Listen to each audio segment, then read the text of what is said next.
Hey everyone, thank you for listening to the Oasis podcast again. I really am beyond grateful and thankful for those of you who have been rocking with me, who have been listening. Listenership is up. People have been following the page, and I just wanted to extend some just thank yous. I'm so grateful and also super grateful.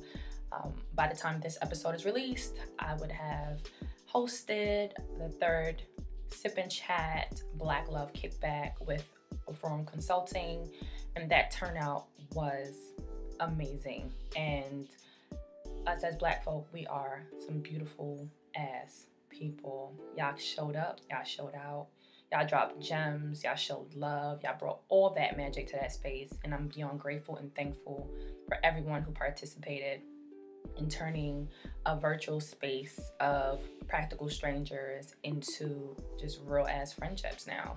And I'm so happy that I was able to host it. AJO Consulting was able to bring it all together along with Reforum Consulting. And those of you who missed that event, make sure not to miss the next one. Enjoy the episode. Hello. Welcome back to the Oasis podcast. Thank you all for joining us again. Today, I have our, I would say our resident guest on the podcast, Miss Keesh. Hi. And Vision. Yeah. What's good, everybody? I hope y'all are all just being safe and healthy and keeping Rona out your lives. She's trying to be in everybody's life. So how y'all doing? How y'all been? I've been good. Just finishing out the semester and just, quarantine just taught us so much. Mm-hmm. Yeah. I mean, you've actually, I think, probably one of the few people who quarantine was like, thank you, quarantine. Like it was a because you were busy, like you were all over the place. So yeah, like it was able to, okay, I can sit my ass at home and do this. Okay, then let's go, so How about you, Vision? I'm all right for the most part. It's been an interesting quarantine, wins and losses, but a lot more wins than anything, so I'm doing all right. I'm trying out here. I'm trying. That's definitely a positive mindset to have. How am I? Yeah. I have been busy, which is good, professionally and I guess personally, but kind of professionally also bleeds into the personal, because with the podcast I've been really making some moves, which is exciting. I can't complain. I've had everything that I've needed and wanted, so I really can't complain at this point. So today we're going to be we're going to be having Truth Hour today. Y'all ready for this? Y'all ready? Mm-hmm. We're going to be talking about what's hard about dating you, right? And so this topic came literally from Miss Keesh. I saw her post this on the status, and I was like, "Ooh, I like this one," right? And it really was You're welcome. A question that I utilized. I was like, it really made me think. I really saw it, and I was like, "Ooh, I should really think about this." Even though I have thought about it before, but at this point in the game, kind of doing a re-eval was definitely necessary. So I feel like before we even jump into that, how honest do you think people can be about their shit? How honest have you found people are about their own shit? Like what makes them just not desirable or makes them not dateable or whatever? I think people are pretty honest with their flaws of dating, and their flaws about themselves. But I don't think they're open to it, like until someone really tell them about that. So, like for instance, I could tell someone like, there's certain aspects about you that I do not like, and it could ring something inside of them for them to either change or either cut you off completely. Mm-hmm. So I've been on the receiving end of cutting off. Mm-hmm. I wouldn't say it's bad to be cut off, but I'm happy that they done that because it allowed them to have any introspection for themselves so they could be better prepared for someone else. So, I mean, it goes different ways. It definitely can go different ways. I think it's different. People receive it differently if it's external, though. If someone is telling them, as opposed to them coming to terms with it on their own. But I was having a conversation with the host of For the Love podcast. Y'all check that out, right? Mr. Mel. But the conversation kind of was talking about the fact that, you know, people out here, they dating, and so many people are quote unquote single, right? People are single, and they why is it that so many people are single, yet all these people feel like, all these people think that they're amazing, right? So Nothing's wrong with why them. is it so difficult, right? Why is it so why are you single then, and why is it so difficult to be in a relationship, right? If all these amazing people are single, then all these amazing people should be connecting with all these amazing single people, right? And having amazing relationships. But that's not the freaking case. So I think that, I don't know. I don't feel people are honest about this shit. I think there's a certain level of consciousness that people have in order to sit down and be like, "Ooh, you might be the toxic one." You know what I mean? Like, ooh, you might be the fucked up one. And I don't think a lot of people it hits a step chord out of with that them. space of like, "Ooh, people are doing things to me," as opposed to, you know, I really did this to that person, or that I attributed to what happened here in this situation. What do you think, Vision? I was just taking back what you guys said. I tend to lean more along the lines as AJ. But I think it's because a lot of us aren't aware of how severe things are. So it's kind of hard to be honest about it when you don't know it's that bad. At least from my interactions with myself and just with other folks, it's just like, we all know who we are, but we all don't know how bad we are. You know, but it's very easy to point out how good you are, you know, but it's tough to point out how bad you are. It takes a lot of self-reflection. It's like, if you sit back and you replay the situation and you kind of realize, oh, you know, I did fuck up at this point. You know, it allows you to grow and say, okay, you know what? Next on, if I'm in this type of situation again, I'll be able to navigate it differently. But Super you know, facts. sometimes when someone tell us about ourselves, it will ring a chord for us to be like, okay, you don't need to be that close to me to tell me about me. I'm responsible of me. But then we're so easy to be like, well, this is about you. This is what you're doing. This is what I don't like. You're bad about this and bad about that. But I think we have to be mature and vulnerable enough for us to take consideration about ourselves that we may not like and just kind of work on it. It's not necessarily telling us to remove it right away, but just be like, okay, I could navigate it a little differently if I'm placed in this situation again. Yeah, I agree. Those are facts. Definitely facts. So who wants to get on the chopping block first? What's hard about dating you? Miss Keisha's already the MVP early on, so we should just let her continue. His face is like, no, see, I can't even see. All right, well, you know, you just saw her face. She's like, no. You know, I'm going to do it. I'm doing it. What's hard about me? What's hard about dating me? I could be distant. If I am not receiving some level of regard or some type of emotional response and affection, I will feel like you're not interested, and I will distance myself from caring about you until you disappear. It's not mature, but I think that is how I navigate relationships, which I know I have to navigate it in a different way, where it's more a line of, hey, this is what I expect in a person who I'm interested in, and you should be able to give that.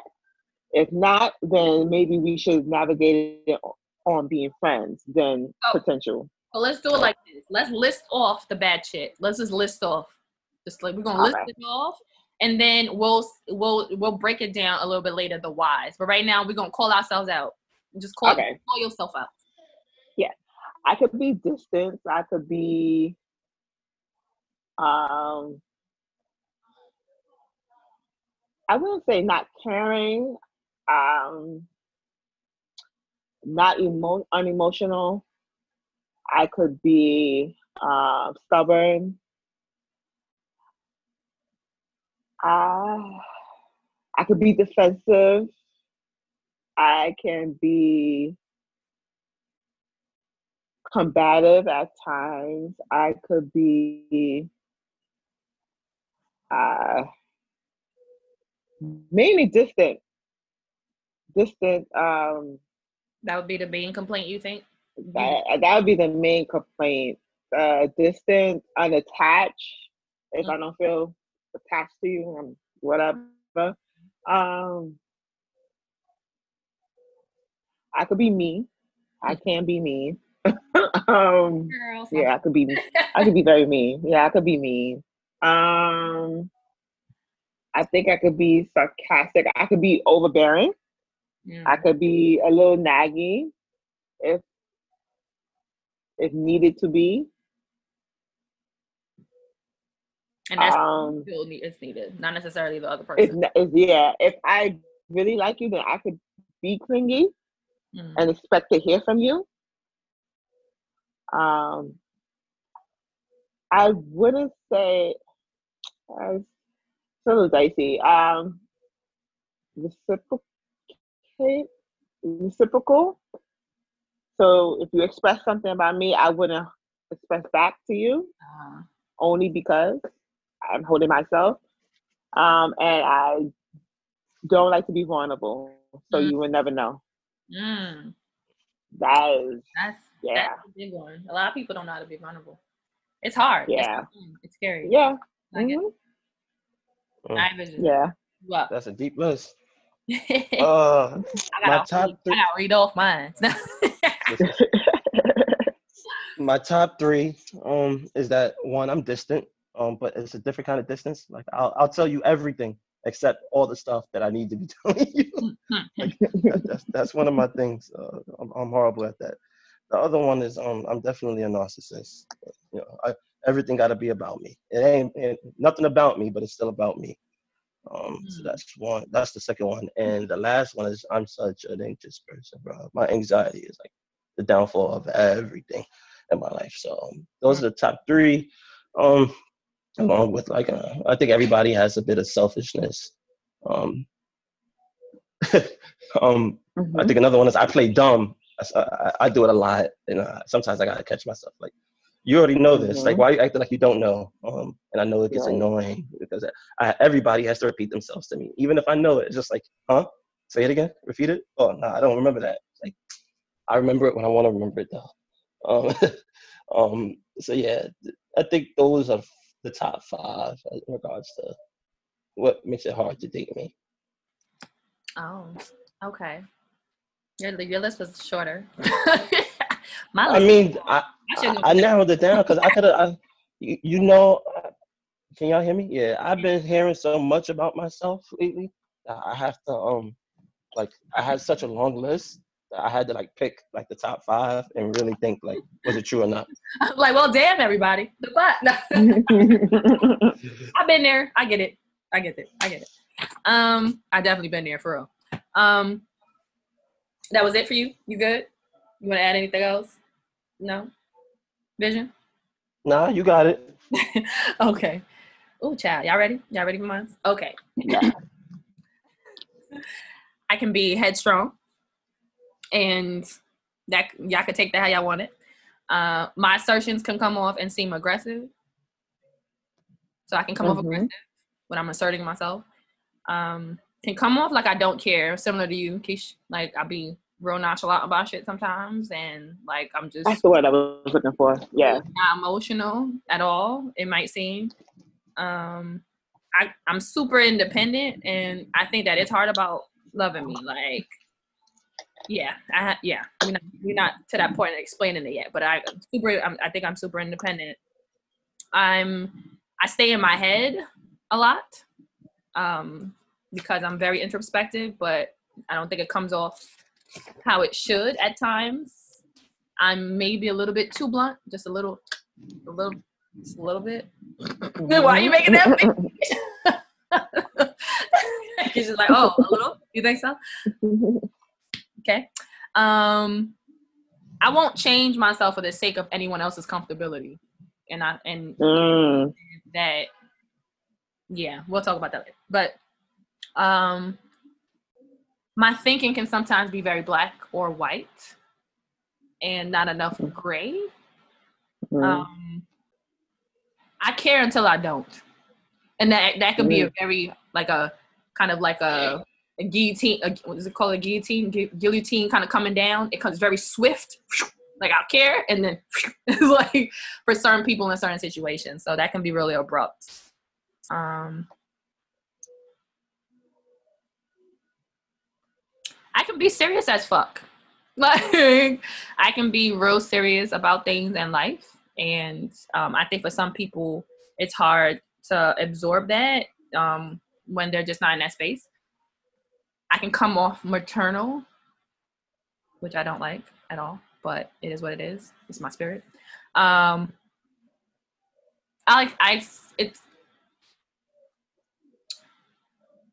then I could come off selfish. I'll say that. Yeah. I can come off selfish. The things I say and do might come off very selfish. Yeah. Ain't nobody got, y'all ain't got nothing to say. Y'all just nodding y'all heads. Y'all just not. No, I some of the words that you express about yourself is some of the words I couldn't find to say. Definitely the nonchalant, the blunt, the maternal even. I do agree. And when we get to that part where we have to explain like the top aspects, then I can go more in depth. But for now, like I agree, not for you, but like I agree in the sense for me. So, all right. So we did the hard part, or we started the hard shit, right? And of course, we still got more. There's more, of course. But we all got here probably because, or mainly because, right? Somebody had to tell us about ourselves too. It wasn't all like, oh, I sat down, I had a yogi moment, and I was enlightened. It was probably from relationships that we had, and relationships meaning the whole spectrum, not just boyfriend, girlfriend, partner relationships, right? But it could be any relationship, right? And that people told us about ourselves, and hopefully, well, I'm hoping, it sounds like we got to the point where it was like, oh shit, we probably should listen to this. So my question to you though is, I was listening to, I feel it was another podcast, or maybe I was reading something, and it was talking about evaluating your values, right? And how a lot of times, it was the Amanda Seals. I was listening to Small Doses, and she was saying how, which I thought was really interesting, was that a lot of times our actions are directly linked to our value system or our values, right? And a lot of times we want people to change the behavior, when in actuality, it's the value that needs to be changed or restructured or reanalyzed. Does that make sense? Yeah, it's fair. Yeah. It was a unique perspective for me listening to it. And I said, oh shit, like that makes real sense. And for me, and so it made me start thinking about, because we had already talked about doing this episode. And so then I started thinking about, okay, the things that are hard about dating me, they are difficult, but they're even more so difficult, I think, for the other individual, and especially for myself to adjust, because they're directly related to my values, the things that I hold true to myself in my life. And so when I come off headstrong, when I come off real blunt, when I come off, it's because they're directly linked to trust, right? Like, so in order for me to feel trust is very important for me. In order for me to trust, I need to feel like I could be transparent. I want that person to be transparent. So I'm going to be bold and blunt. Like, yo, this is how I feel. This is what it is. And so when someone's like, oh, you too blunt, or you too this, oh, you need to tone it down. In my head, I'm like, but then that wouldn't make me, trustworthy. That wouldn't make me, if that makes sense. That's not the exact value, but I was just giving that an example. Like, that's how, where my brain goes, right? Like, I like stability. And so being flaky or just up and down all over the place, that doesn't tie to my value of stability. Like, I need stability. I need consistency, right? And so it's difficult to adjust the behavior because of the value that it's connected to. So I'm asking you all, like, have you thought about that? And in thinking about it now, do you think that the difficulties that people have with you, with these behaviors, are linked to your values? Yes or no? And if not, just kind of like explain that. I think yes, because like for you, like for the example that you said about stability and trust, I want to be able to have stability and trust, but I am not allowing myself to be vulnerable to receive that. So it's in a conflict. Mm-hmm. I like to, I wouldn't say dissect people, but I like to dissect and insect people. Like, I try to get into your mind, your thought processes. What made you this way? What would you change? I would ask like the most deepest part questions about you, and I will give you the vaguest part of me. Only because I want to see if I could continue, or I could see some aspect of you that kind of, something with the assumption of like, maybe you're not going to stick around for me. So I want you to prove it without me trying to having to invest. Push you. Exactly.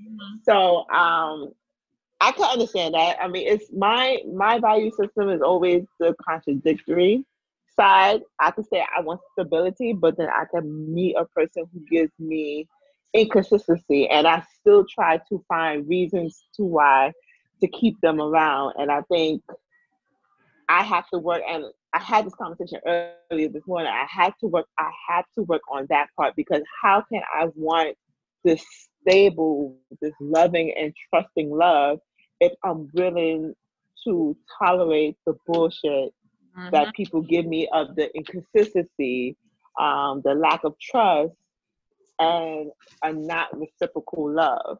And then sometimes you have to think about it. Is it me that, do I feel like I'm worthy enough to receive this type of love? Do I feel like I could give this type of love? And if the answer is no, then there's more introspective needed to happen, regardless of what do you want? Because I know all of us want that loving and supportive soulmate, but can we be a loving, supportive soulmate to them as to ourselves? Yeah. Maybe not. You brought up really great points, but just your last point about being what you're looking for, right? Like my favorite line from Life Jennings: "Don't be a nickel out here looking for a dime," right? You should be what you're looking for. But you also brought up another point about that before you go, Vision, but about being inconsistent or contradictory in regards to our behaviors and our values.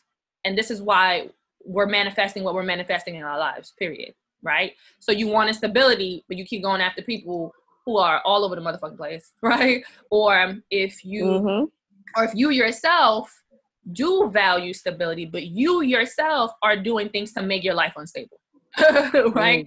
And so being able to look at that, analyze that. Yeah, you're absolutely right. So Vision, what about you? How do you feel that, and do you think that your values are associated or linked to the things that are difficult about dating you? No, I don't agree or believe that, particularly for me. I would say I tend to have very similar, if not the same values. I'm realizing about just with my past relationships. The problem is knowing myself enough to know my ability. So what I am able to work on, what am I willing to work on?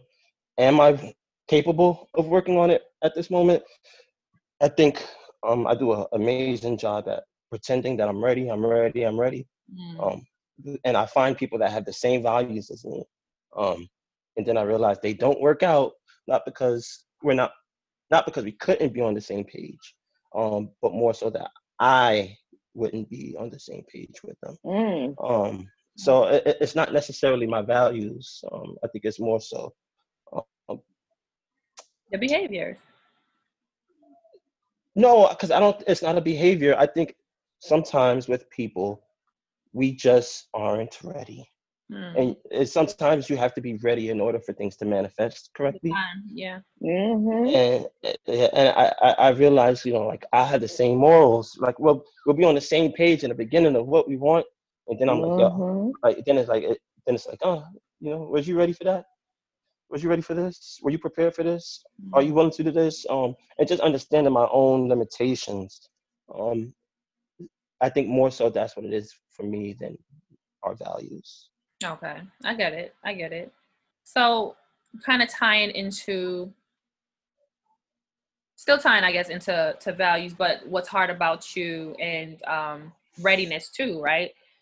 How much do you think how you were raised influences that? For me, it's everything. To be honest with you, and not just. I mean, when you're saying raised, I hope you don't mean just like strictly parental, like just life experience. Period. Cool. So life experience. Period has everything to do with my fight or flight, or my fear of actually manifesting what's supposed to happen. I'm a dreamer, so like I know what it is. I'm not dumb. I know what it is. I just, I have trauma that just wasn't dealt with correctly or wasn't dealt with at all, which has me playing. When you're playing double dutch and you get ready to jump in, but you don't want to get smacked by the rope, so you're doing that little jump. Like that's me. That rope is always past trauma, and my fear is just up. Like one rope, I'm gonna get smacked with. That's the past trauma, and then the next one is I kind of live in that uncertainty of that I'm comfortable in that realm. So it's like do I want to get smacked by any of these ropes, or do I just want to continue to be comfortable? I love that analogy. Actually, you're absolutely right with that. And the thing with double dutch, but talking about it in the way you were talking about it, about the trauma, the rope, one rope being trauma, and the other rope, I forget what you said the other rope was. I can't remember. My brain is just that shot. Sorry, I'm hungry. But it could be whatever, I guess you choose it to be. But the thing about double dutch is that when you are afraid that you're gonna get hit by the rope, right? Depending on how heavy that damn cord was, because back in the day, you know what I'm saying? Especially in the hood, you got the cable wires. But the thing with that is pretty much the more you are willing to jump in, the less afraid you are of the rope, right? Yeah, I know that now. Perfect. Yeah, you know that now, of course. But you don't know that when you're learning how to jump double dutch, right? You don't know. Well, so you actually want to know something though? Do it. So you want to know something though? You want to know something though? I kind of disagree with that because we know, like, we know what it is. When we make that decision to jump in a relationship, we know. I don't know.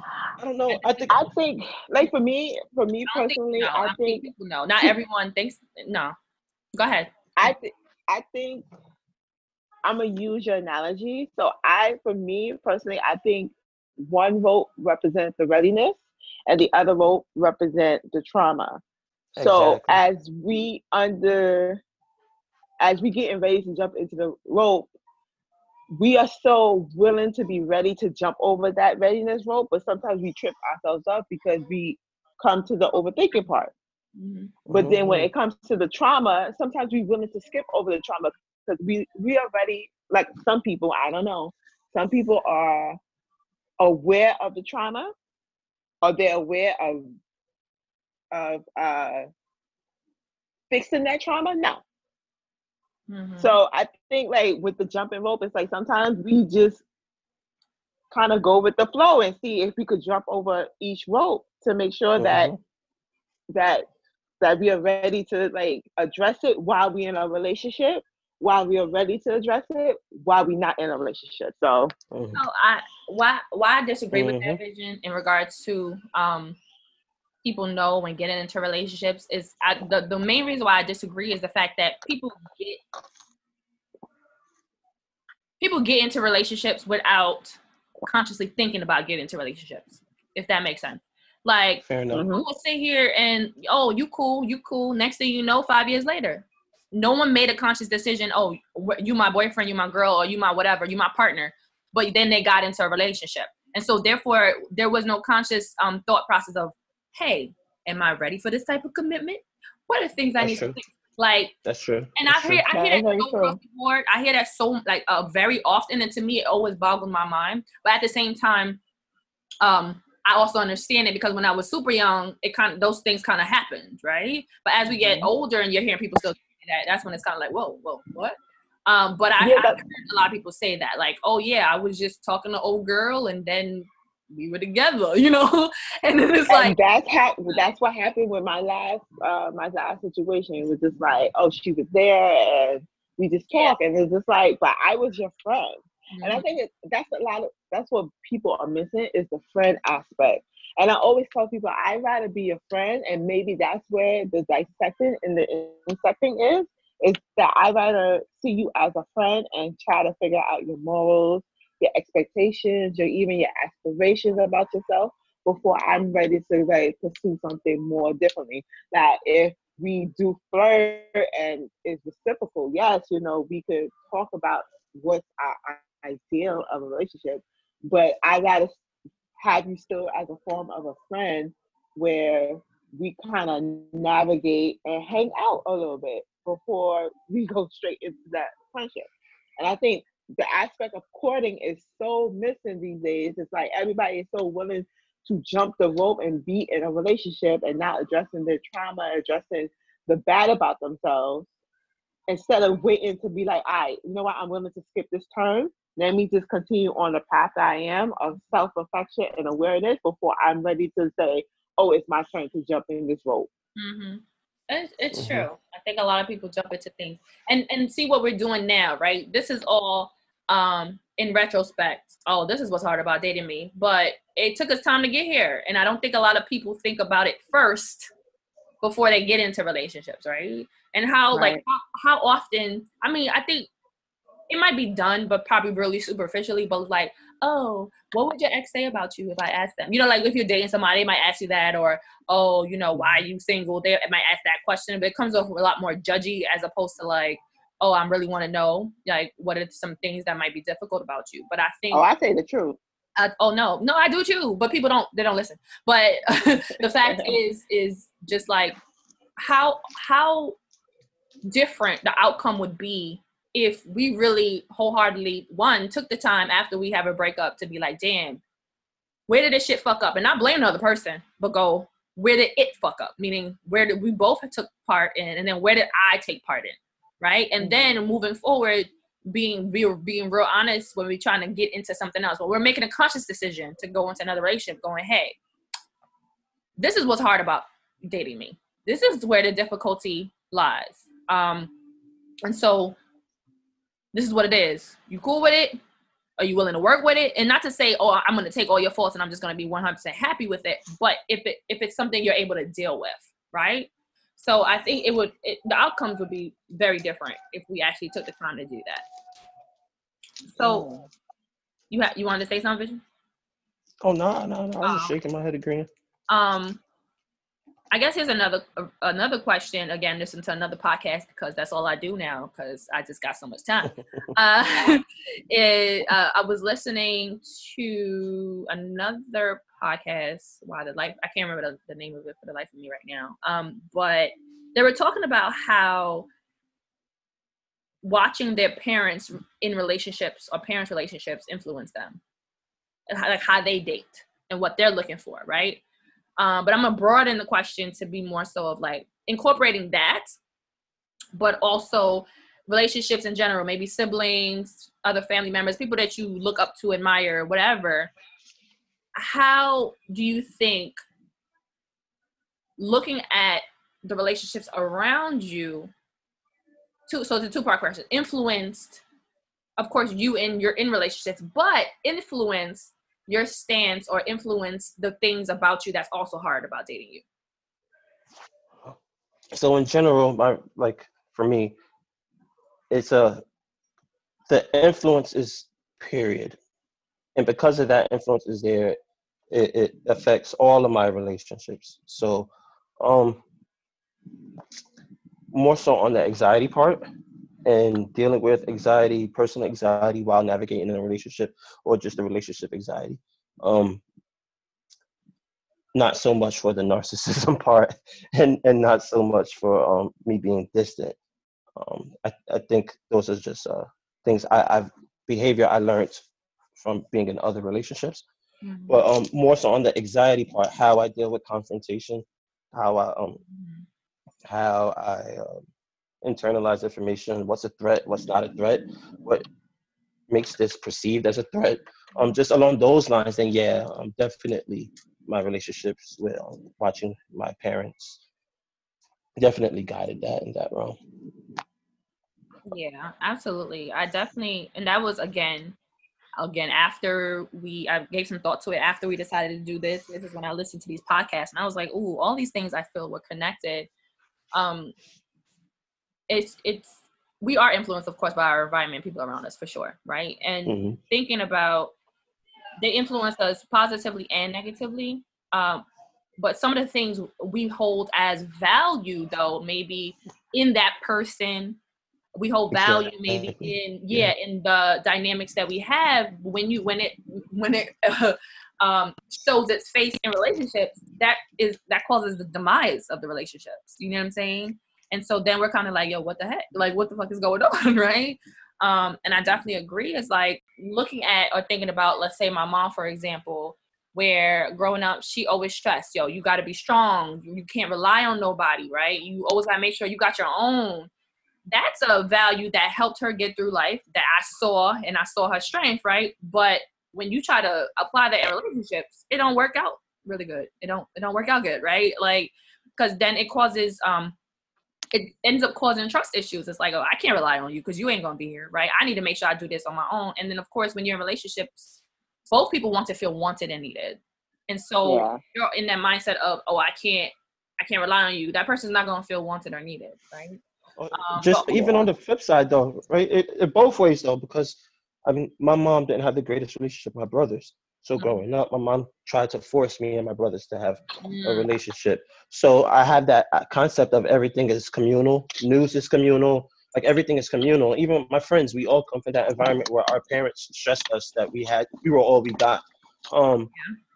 So then me applying myself in a relationship and putting that mentality into it, it makes it seem like I'm depending on somebody. It's like, no, I'm not necessarily depending on you, but I come from that environment where you hold the people to you. You're supposed to hold the people close to you close, and you, I guess, lean on each other, but I could still do this without you. So it could get misconstrued either way in a relationship. Of course, absolutely. And even like when I talked about another thing that I think is hard about loving me, and it's like, okay, again, being very being blunt, right? Or being extreme, like too strong.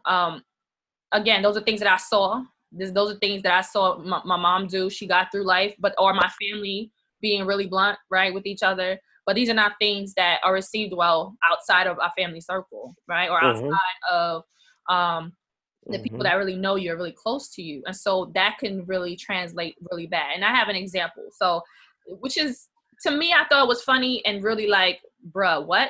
But in hindsight, when outside a relationship, or when I took a step back to really look at it, I said, oh, okay, I understand, right? Because there are cultural differences and things that too do apply, but this is an example.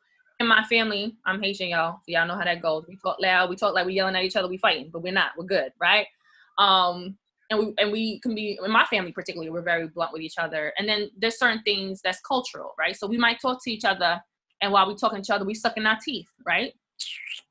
And we talking and this and this and this. In a past relationship, while we're having it's not an argument. Well, it turned into argument, but I'm going to explain why. But in having a discussion, people, are passionate, we're talking, going back and forth, and I go, or do something like that, right? The person on the receiving end took it as I was being disrespectful. Took it as I didn't regard what they were saying, and I was disregarding it, right? Now, Of course, there's cultural implications and all these other things there. But me being that expressive in the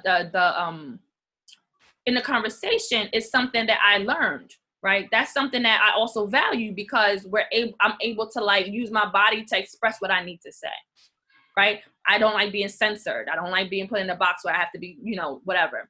And so it turned the discussion into a whole ass argument.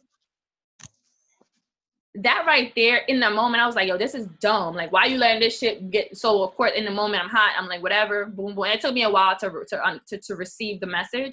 But then when I got out of the relationship and I really thought about it and processed, I said, and I was able to see, wow, you know what? And was able to explain to the person culturally, but it didn't take away from the fact that there still was something that caused them to feel whatever they felt, right? But I was able to step back and go, this is something that's valued in my family. This is something that's valued culturally. However, it's not translating the same in this relationship, in this dynamic. And I have to be cognizant of that. And this can go across many different lines and different things. But that was the one thing that made me start analyzing and thinking about not only cultural differences, but what are things that I value in how I was reared, right? And how they translate to the things I want and also the things that I don't want.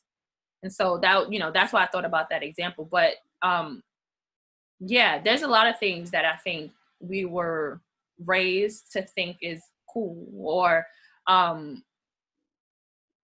even raised to think was not okay. Right. And so therefore when we present ourselves in relationships, or if a person presents in a relationship, we then start to go into this battle with each other, right? No, I agree. Yeah, I was waiting for you to finish. I'm done. But she was on a roll. She was on a roll preaching. Right, she was. No, I agree. Like, so watching my parents is an unconventional type of relationship, and I value communication. But I learned that inconsistency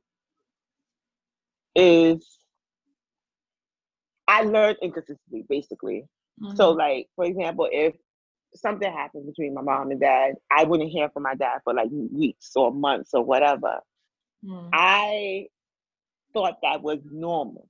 Mm. So inconsistency for me was normalized. Got you. Yeah. So I'm so used to the inconsistency that even as I say I want a stable, reciprocated love, that aspect of inconsistency is normalized for me. Mm-hmm. So that's why I always say, I haven't heard from him or, he hasn't hit me up. That's normal to me because I grew up in that.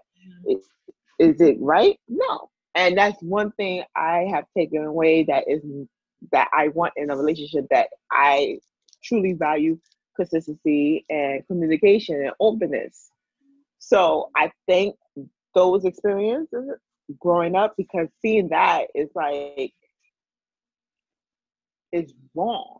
Mm-hmm. It's totally wrong. Even attentiveness, like that's one of my flaws. I could be not attentive, but But you brought up a good as point. You grow, huh? No, go ahead. You did bring up a good point, though. No, yeah, but like you grow up with these things that is so normalized that it takes a while for you to unlearn it, and even when you unlearn it, you're still allowing it to happen because it's so normal for you that it doesn't have that same type of pain factor mm-hmm. that you had in the beginning when it was happening to when it's happening now. So I'm very open and honest. I tell people how it is. And I guess like people started learning that aspect of me, like, oh, I've been laying low. If they say that, and I'm like, yeah, you've been laying real low. And they'll say, don't start. And it's like, no, I understand. I'm learning you. Mm-hmm.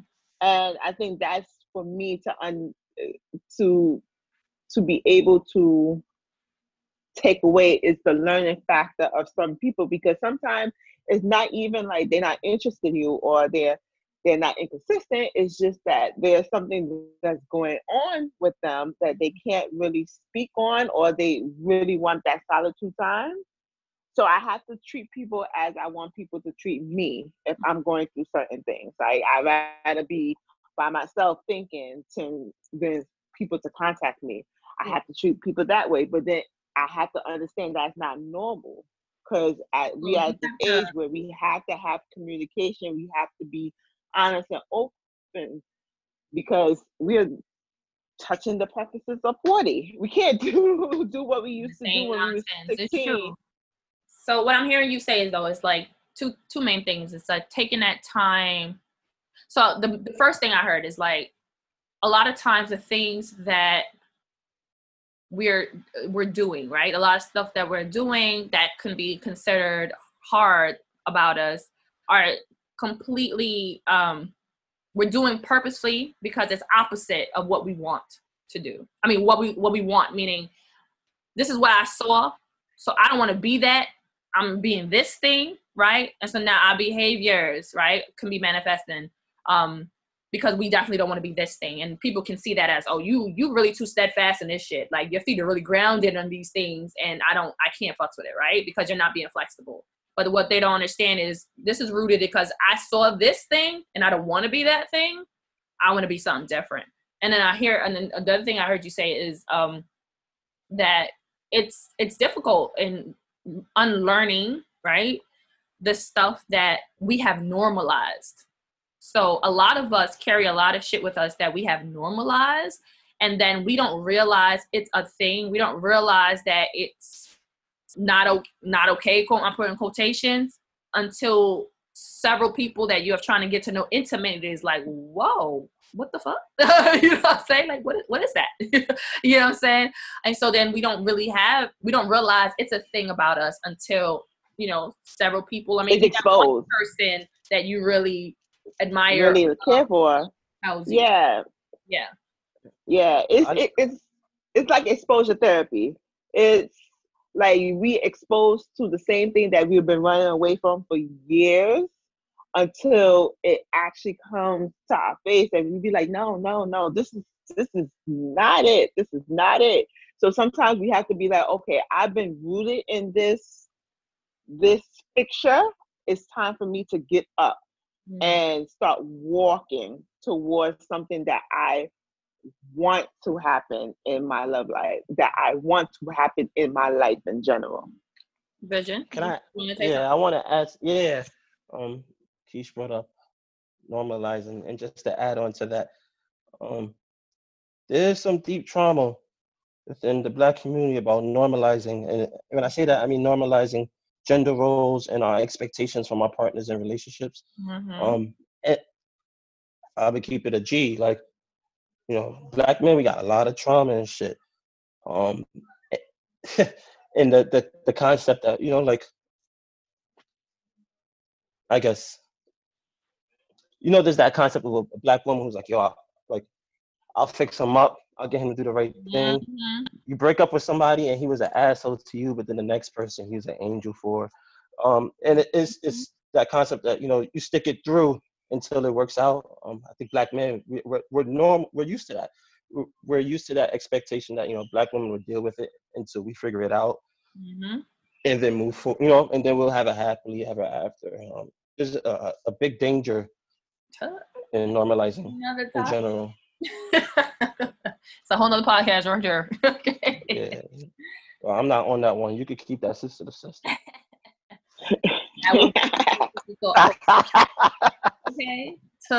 Nah, that's a word. That is an absolute word. Yeah, y'all could keep that sister. That is you should do that on the next podcast. Add this little sister theme song into that podcast next time you have a sister. I don't know if there's like copyright issues with that. I ain't even messing with it. I ain't even gonna mess with it. So, all right. What are some gems you want to leave the audience with? What are some things that, based off of this, being able to do this self-reflection and really hone in on what is hard about dating you, what do you think that listeners can take away with them about doing that? Vision. Damn. All right. So it's okay to be you, and it's okay to be who you are, and if that's the person you are, own it. It's just easier to own it. And once you're able to own that, it's easier to find a person that you could deal with, that you could date, have relationships with, because you know who you are and you know what you need in order to figure that out. So own who you are. Once you own who you are, the rest of it becomes easy. I agree with that 100%. I would say same alongside of vision. Be honest with yourself. Be transparent with yourself. Allow yourself to hurt yourself, because in that hurt you could grow, and you could be able to be a better person to someone else. But also kind of step back and ask yourself, what am I requiring? Can I also provide? Mm-hmm. And once you do that in your healing, everything will work out to its best ability, and you will attract what you deserve. I agree with that. I agree both. Big fact. Y'all. Big fact. Now words out here. This word.